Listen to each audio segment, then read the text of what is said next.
organization for purchasing, storekeeping, and transportation. Good day, ladies and gentlemen. This is Chapter 11. Petervan Bajao speaking in front of you. Purchasing has inevitably developed as part of our large-scale business and a department of the specialized functional organization. It has attained ever in increasing importance with the recognition of the fact that mass production operation depends on a steady and reliable flow of materials and supplies, and the cost of these purchased components constitute a major factor of product cost. The objectives of purchasing. The purchasing responsibly is sometimes defined as buying materials of the right quality in the right quantity at the right time, right price from the right source. The fundamental objectives of purchasing for a manufacturing industry may be summarized as follows. First, to maintain continuity of supply to support manufacturing schedule. Second, to do so with a minimum investment in materials inventory consistent with safety and economic advantage. Third, to avoid duplication, waste, and obsolescence with respect to materials. Fourth, to maintain standards of quality in materials based on suitability for use. Fifth, to procure materials at the lowest cost consistent with the quality and service required. Sixth and last, to maintain the company's competitive position in the industry and to conserve its profit position and so insofar as material costs are concerned. The functions of purchasing. The purchasing department is expected to perform the following or some of the following tasks. First, to secure necessary raw materials, facilities, equipments, supplies, and other items according to the specifications earlier arrived at the time fixed by a schedule or when they are needed. Second, to buy at prices according to the standard demanded within current market prices but taking advantages of the discounts may be availed of. Third, to ask for quotations or bids on major items and to purchase items not requiring bids. To canvass for prices when the need arises.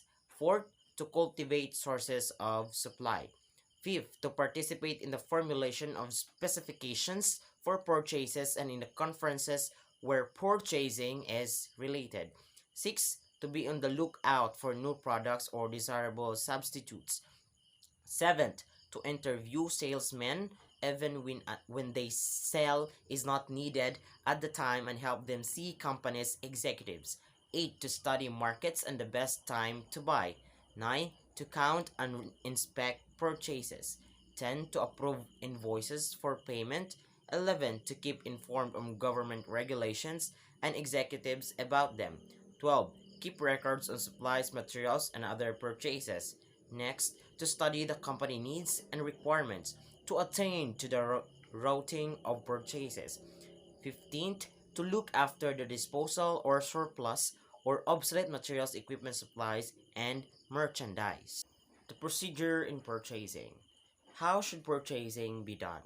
Purchasing is not a simple task as it may appear to the average person whose only experience is in the purchasing personal. A definite, well-planned, and wisely followed procedure is necessary. Purchasing department has definite steps. It is in the following. First, the purchase requisition is prepared and signed by the department head needing the material. Specifications like quantity, known sources of supply, and the time when needed are stipulated in the requisition. So, sa purchasing, mag-start ko na siya by the paper signed by the department head. Second, the requisition is coursed through the accounting department for indication of funds available, after which it's signed by the treasurer or the head of the company or the manager or whoever is authorized to act in their stead. After nang ma-propose ang budget, I mean the ma-propose ang purchasing, mudong ang paper adto sa accounting department para matagaan, maallocatean og budget. Third, the purchase requisition is then forwarded to the purchasing department. The procurement officer assigns it to the canvasser concerned, who in turn makes a canvassing as to source availability and price. Fourth, the purchaser order is assigned by the purchasing agent, the requisitioner, the treasurer, and the general manager. Copies are prepared for the supplier, the department or unit which needs the supplies, the receiving unit, the accounting unit, and the inspection unit. Fifth, the purchase order is then forwarded to the supplier or the winning bidder in case of bidding. In case the order is not met on time or there is material shortage situation, follow-up may be made either personally by telephone or other means. So, kani po siya na po ni siya bidding o kinsay pinakadako og bid adto matunong. Sixth, upon delivery of the purchased goods, they are checked by the requisitioner and the representative of the inspector or auditor to find out whether requirements as the specifications are complied with. So, napo ni siya mga requirement, mga specification nga kailangan sundon, otherwise the purchase is not granted. We are done with the purchasing and now we will move on to stores and control. What is the function of store and control?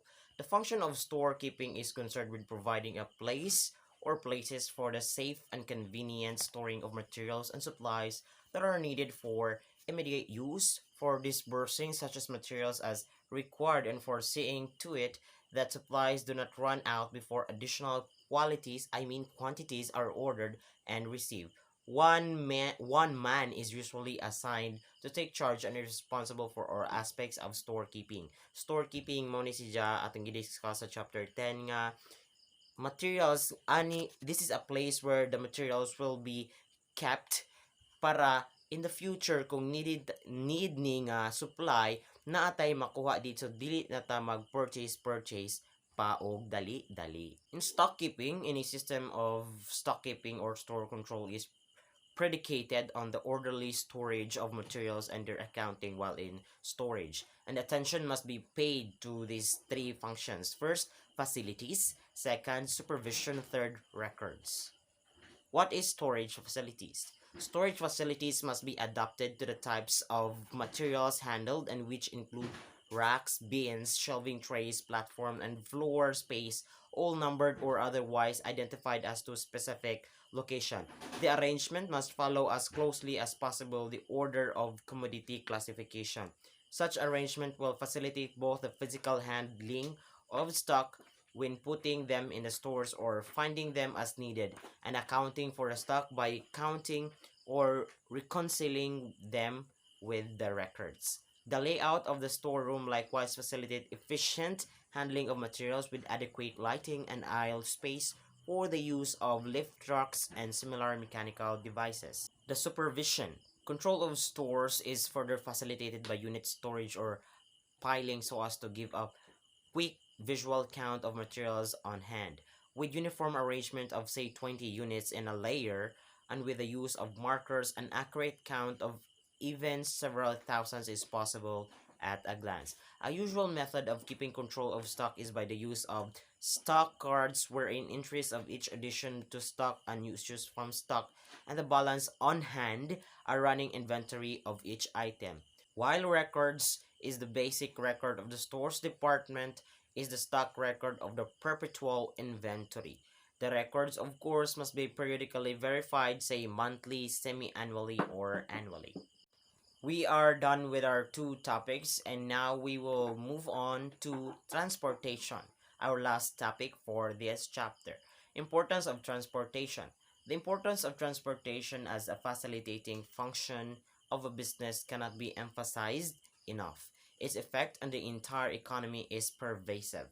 Thus, a State of the Nation address of the President of the Philippines stresses that the transport the transport sector cannot be neglected for long without the economy suffering adverse consequences. Nga naman nga, dapat kuno dili na to i-neglect ang transportation because it will cause an economic debacle, an economic collapse. Because transportation is very important, not just for us people to go from one place to another, but also for our goods from the place of production to move forward or to end up to the place of consumption para ang atong mga products moabot gikan sa atong mga producers padong sa atong mga consumers because through production ana tani kita ang ana ni libot-libot ang atong ekonomiya. So, when we talk about transportation, we have different modes. A business firm may depend on outside sources of transportation. In addition, it may operate to its own internal transportation facilities. We have the different modes of transportation as follows. Outside transportation, maybe truck and bus, by rail, by water, and by air. Trucks and buses are extensively used by business firms in the Philippines. Like, for example, trucks and buses and motorcycles. Shopee, di ba kasagaran mag-deliver sa inyong order, nakamotor.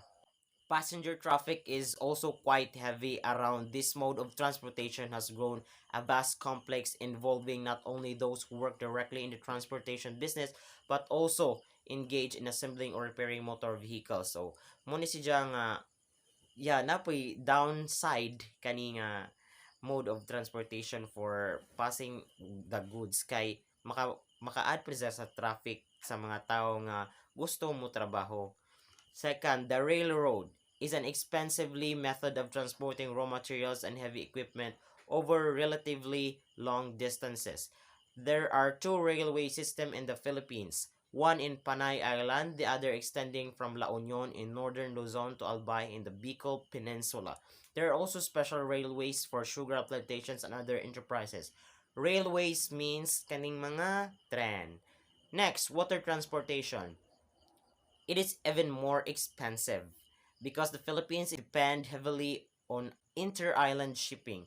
Both rail and water archipelago of many islands, trade industry transportation require terminal handling to and from the railway station or port of the firm's premises.